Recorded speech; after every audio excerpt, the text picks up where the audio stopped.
நான் Nancy. Canada இமிக்ரேஷனில் என்னென்ன சேஞ்சஸ்லாம் பண்ணிகிட்டே வராங்க அப்படின்னு சொல்லி நம்ம போன வீடியோஸ் எல்லாம் பார்த்தோம் இல்லையா? ஸோ இப்போ வந்து இன்னொரு புதிய சேஞ்ச் கொண்டு வந்திருக்காங்க. February 12லேருந்து இது வந்து எஃபெக்டிவாக இருக்கும் அப்படின்னு சொல்லியிருக்காங்க. இது என்ன அப்படின்னு பார்த்தீங்கன்னா, இனி வந்து இந்த பார்டர் செக்யூரிட்டி ஆஃபீஸர்ஸ் இருக்காங்க இல்லையா? ஸோ அவங்களுக்கு இந்த விசா கேன்சலேஷன் பண்ணுறதுக்கான ஹையர் அத்தாரிட்டி கொடுத்துருக்காங்க. ஸோ வந்து இதெல்லாம் யார் அஃபெக்ட் பண்ணும் அப்படின்னு பார்த்தீங்கன்னா, international students, work permit holders, அதுக்கப்புறம் வந்து விசிட்டர் அண்ட் டூரிஸ்ட் விசாவில் இங்கே வர்றவங்களுக்கு. ஸோ இந்த கேட்டகரியில் இருக்கிறவங்களுக்கு அவங்களுடைய விசா கேன்சலேஷன் ஆகிறதுக்கு நிறைய வாய்ப்புகள் இருக்குது அப்படின்னு சொல்கிறாங்க. இது என்னென்ன ரீசனுக்காக அவங்க கேன்சல் பண்ணுவாங்க அப்படின்னு பார்த்தீங்கன்னா, ஃபர்ஸ்ட் வந்து இன்எலிஜிபிலிட்டி, அதாவது அவங்களுக்கு கிரிமினல் ரெக்கார்டு இருக்குது, இல்லை வந்து ஃபால்ஸாக இன்ஃபர்மேஷன் ப்ரொவைட் பண்ணியிருக்காங்க. ஸோ அப்படின்ற கேஸில் வந்து அவங்க விசா கேன்சல் பண்ணலாம்.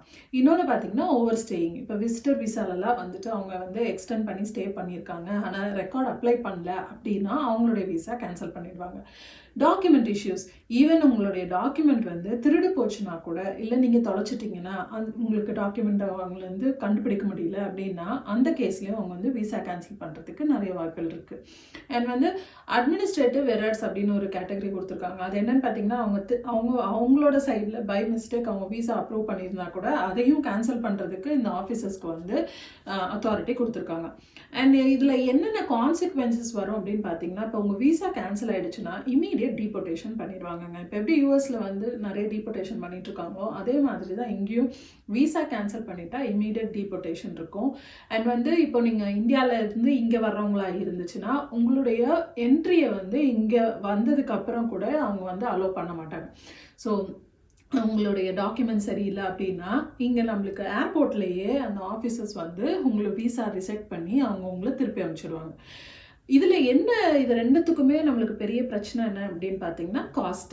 ஸோ இந்த ஃபினான்ஷியல் லாஸ் வந்து ரெண்டுத்துலேயுமே இருக்குங்க. நம்மளுக்கு வந்து இப்போ ஸ்டூடெண்ட்ஸாக இருந்தால் நம்ம வந்து டியூஷன் ஃபீஸ் பே பண்ணியிருப்போம், வர்றதுக்கு ட்ராவல் ஃபீஸ், இது எதுவுமே வந்து அவங்க பேர் பண்ண மாட்டாங்க. ஸோ இதுவுமே நம்மளுக்கு ஒரு பெரிய லாஸாக இருக்கும். ஸோ இது வந்து மெஜாரிட்டி யாருக்கு அப்படின்னு பார்த்தீங்கன்னா, இந்த மாதிரி டாக்குமெண்ட் சரியாக இல்லாதவங்க, ப்ரூஃப் காட்ட முடியாதவங்க, அவங்களுக்கு தான் இந்த கேன்சலேஷன் வந்து பொருந்தும். ஸோ உங்களுக்கு டாக்குமெண்ட்ஸ் எல்லாமே இருக்குது, நீங்கள் வந்து இது எல்லாமே சேஃபாக வச்சுருக்கீங்க அப்படின்ற பட்சத்தில் எந்த ஒரு பிரச்சனையும் இருக்காது. உங்கள் டாக்குமெண்ட்ஸ் எல்லாத்தையும் நீங்கள் வந்து சேஃபாக வச்சுக்கோங்க, அதுதான் ரொம்ப முக்கியம். உங்களுக்கு மோஸ்ட்லி இந்த வீடியோ யூஸ்ஃபுல்லாக இருக்கும் அப்படின்னு நம்புகிறேன். மறக்காமல் என்னுடைய சேனலுக்கு சப்ஸ்கிரைப் பண்ணிடுங்க.